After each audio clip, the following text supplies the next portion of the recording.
guys, welcome back to my channel. Today we have got Vengeful Souls by Kristi and McManus. This is one of the books I wanted to read, I think, maybe last year or so, because it was such a good book that the point where I really wanted to get it. This was a book I got from Unplugged, which, yay. So this is the sprayed edges. We have the bag. It all started with a curse. When mermaid Serena overshadowed her brother and the kingdom's rightful heir, Triton, the position of the next ruler of the sea, is questioned. Determined to keep his throne, Triton banishes Serena with a warning. If you ever return, you will become a monster.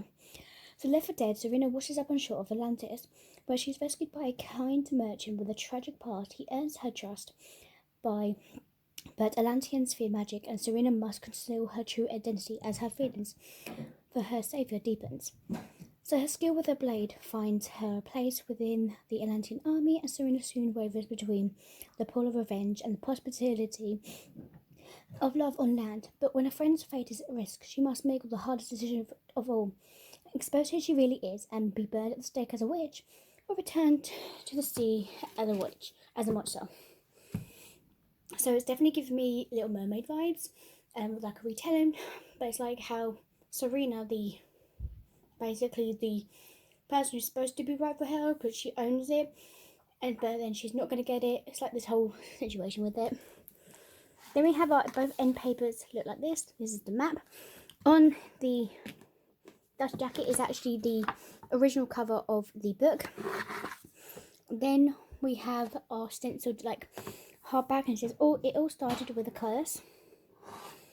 Like, look how shiny and beautiful that is. I love the Little Mermaid sequence on here, and it is signed by the author. I love a good book that's signed by the author, especially you keep them. So, in our Vengeful Souls, our protagonist begins as Mermaid Serena. I can't say the name right, by the way. Who lives in the underwater world of Valerina, not Disney's Atlantica.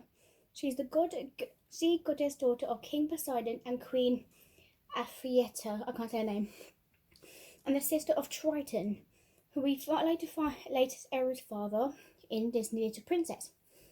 So this was except of the Greek mythology, and I love it. Blah, blah. So Serena is the second line to her father's throne, to spare to the heir, who just happens to be her brother Triton. Where he exceeds in brute strength, she excels in divine magic, and when it seems like their father might choose the name Serena as their heir apparent, Triton sabotages her chance by cursing her. Her fins transform into human legs, exiling her to the land above Atlantis. This leaves without immortality, magic, family, or home. I am powerful, I am strong, I am deadly, and I will prove to my father that I am to be feared. Prayed word of victory carries on the whispers of those I defeat, and find his ear before my blade finds his son's heart.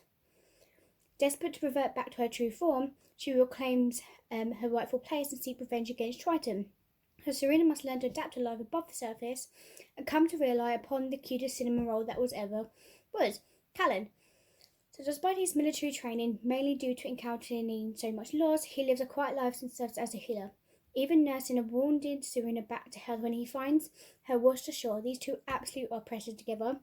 They just give me the vibes of, this is a big going backstory of how Serena became who she was. I'm guessing. Excuse me. So if I had any complaints about this book, it would be the length, especially that the ending was a tad rushed. The story felt like the one training scene after another without moving forwards. And don't get me wrong, I love training scenes, but I felt as though the book could benefited from bit more plot. I wish to spend more time with Serena and Callan, more time exploring Atlantis, just in time in the story altogether. Rather, Serena seems to be engaging in one fight after another, and then before I know it, the book has ended too far. But who knows? I really want to know what more. So regardlessly, I truly enjoy this book. I definitely would recommend it. I'm happy I finally got this book.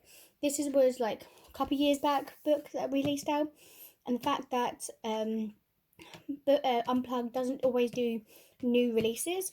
They do old books, and I do find that really cool because this was definitely one of my books I wanted on my wish list in Amazon. And now I've got that, I took it off because I have it in my possession and I love it, the whole story. I hope that this author, so back then I was hoping that the author would write more. I haven't searched up this author yet, but I will just a second see if she's got any other books. So with her penchant for both fairy tale retellings and mythology, maybe perhaps Hercules could be next. I would love to see a Disney sassy iconic interpretation of Hades retold as well. But let's have a little look.